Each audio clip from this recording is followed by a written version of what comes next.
Hey, how are you? How are you? Happy Sunday. Okay, this is a very, very deep one because I'm talking about violence within the Kingdom Hall. And to do that, I'm trying to give a segue into more information I'm going to share specifically about narcissism in the Kingdom Hall and what it looks like. Today, because this is Spiritual Abuse Awareness Month, I do want to kind of conclude the month with sharing a few more details about my own personal journey. So because of that, this is a very sensitive video, so trigger warning, sensitive content. If this is going to bother you, what I'm going to share, because I'm going to talk about some of my experiences with domestic violence and the elders at the Kingdom Hall. Don't listen, okay? It's time to turn it off, okay? And catch me on the next video, okay? But let's get into it. The first thing I want to share is, remember, I did two things on my channel. I talked about the letter that I wrote Bethel, right, a couple of weeks ago. And then I also posted me actually performing a part of my play, my upcoming play, right? It's going to come out again this August, more information to come about that. But in this play, I go into why, and why, and why, and why, like why New York, why, pouring out my heart.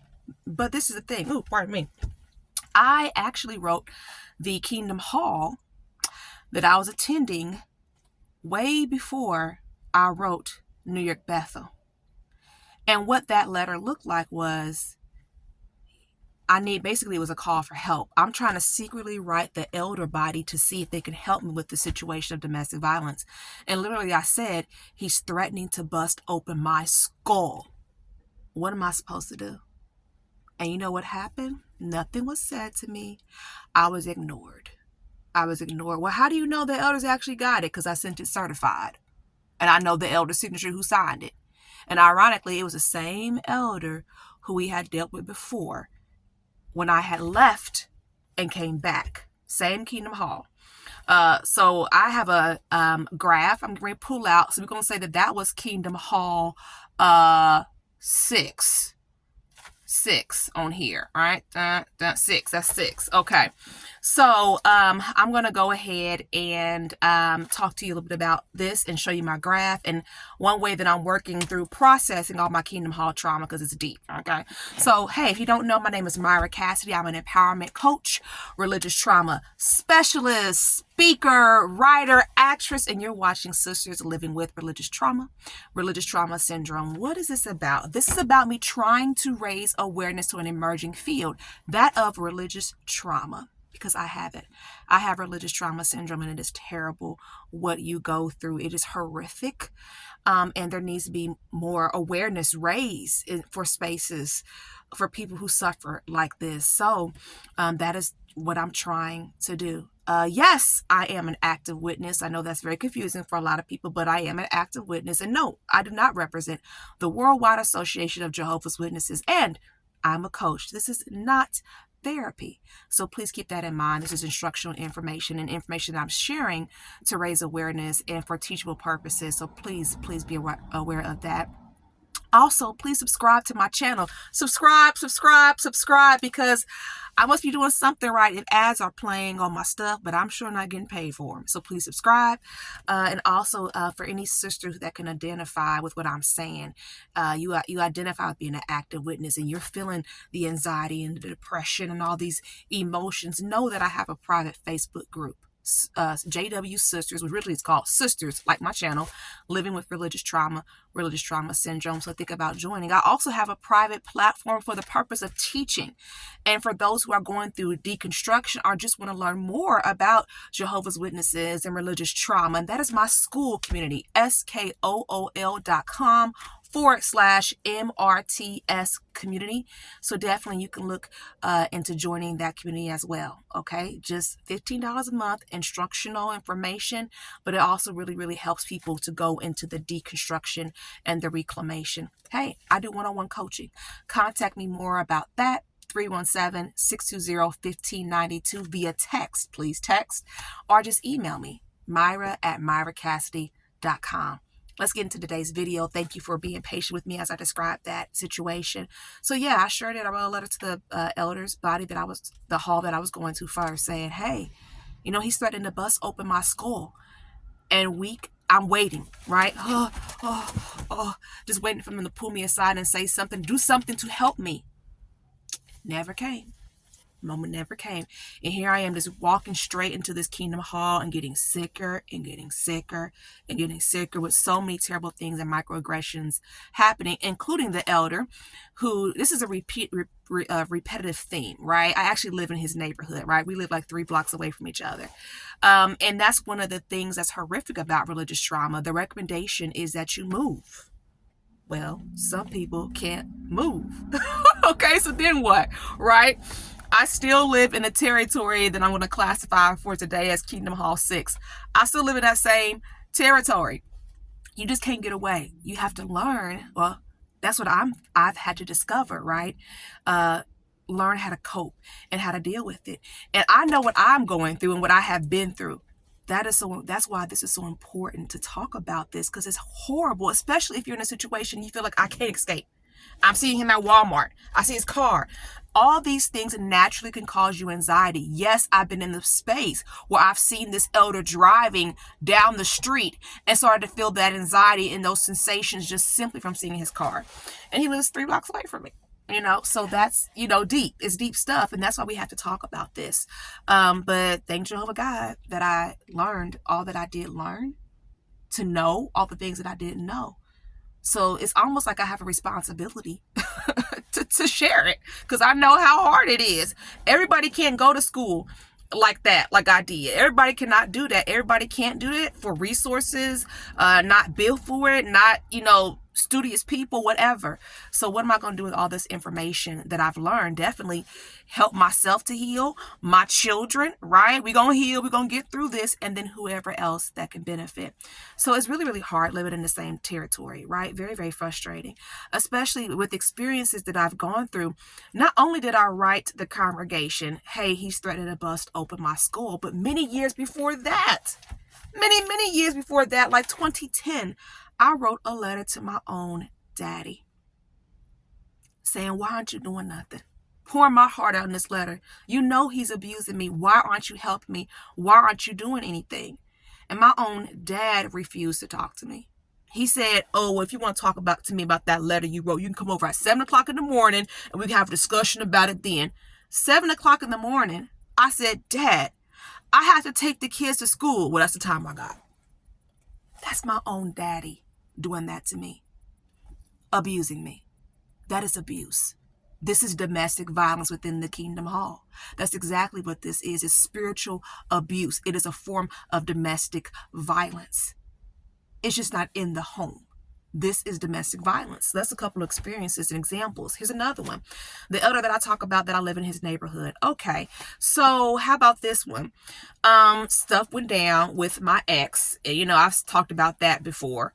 And I was told in a conversation, mind you, those brothers never made sure that I knew that I knew that I was free to move on with my life for like months and months. That's pretty messed up, right? I didn't get all the facts of the situation, which is not right. That is not right. And that in itself is abusive. If I'm still living under this mindset and under this intention, no, somebody should make sure that I knew A, B, C, and D, regardless. That did not happen. So long story short, and to this day, I'm like, why did I even call him? But in the moment, trying to get information, trying to figure things out, especially learning that my children's lives are getting ready to change with another person that they haven't even met. How crazy is that? And I don't care. This is not no witness stuff, right? Most people, no matter what religion you belong to, even if you are an atheist, you would make sure that if you're going to bring somebody in and marry somebody, that they at least spent time with your children and have met your children.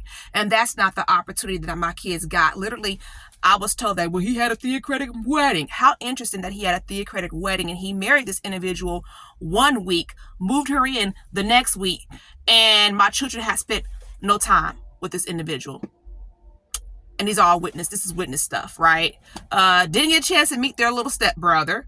And these are the traumas of my children that I'm dealing with still today and helping them heal from. right? Right? And the congregation, oh, hey, oh, okay, great, oh. And then you have children going, or a child going, and what about me? What about how I feel? What about me? And these are the things as a mom that you have to help your children work through when people are misbehaving badly, when there's no repercussions, and when individuals at the Kingdom Hall are going along with it and encouraging and supporting the bad behavior. You're not even protecting the children. How terrible.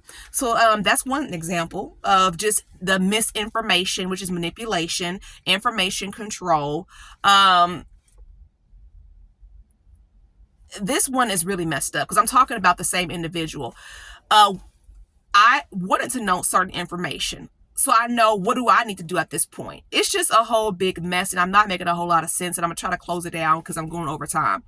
But this particular elder told me, well, don't worry about it because there's a system where we can look up information. We have a system where we can look up everyone in the whole organization. So, you know, if we can look people up. And I thought to myself, what? Y'all have a database with everybody's information in it, so you in Indianapolis can look up somebody's name in another city and state? That don't sound right. And remember, I was inactive, right? So when I reactivated myself and, I was asked for my, hey, we need your publisher card, your phone number and stuff. I said, hold on. If my name is going into some database and some system, I don't want to give that information because I don't trust everybody. How you know an elder isn't a scam artist is going to take my information and steal my identity and be trying to use my social security card or something? I don't know. So, my social security number or whatever. And then I learned that system does not exist. It doesn't exist. But why is this elder playing mind games? That's extremely abusive. That is extremely abusive. And the only person who heard the conversation was me and him. So who gonna believe me? All right? Right? Oh, I didn't say that. I didn't say that to her. She got the mental health issues. So this is serious. This is serious. I'm talking about narcissism in the Kingdom Hall and different examples of what it's been through. Here's another example. That same elder, him and another elder, when I was going to hall number 6, literally following me around the Kingdom Hall. Following me around the Kingdom Hall, you're being passive aggressive. And that's exactly what narcissistic elders do. They try to pick off the little weak ones. And they do all this little stuff to pick off those little weak ones. So let me tell you something. If you are at the Kingdom Hall and you see that elders are following you around and you feel like they're listening to your conversations, please believe me that they are. Number one. I'm not saying all elders are narcissists by far. No, there's some really great men out there and some really great elders, really great circuit overseers, etc., etc. But there's also the ones out there that are evil and bad and manipulative and dangerous. So if you feeling like that's happening to you, guess what? You're not crazy. They doing it. If you feel like you are getting blackballed, we're going to call it blackballed, okay? And you raising your hand at the Kingdom Hall and you're never getting called on because they ain't calling on you. It ain't you.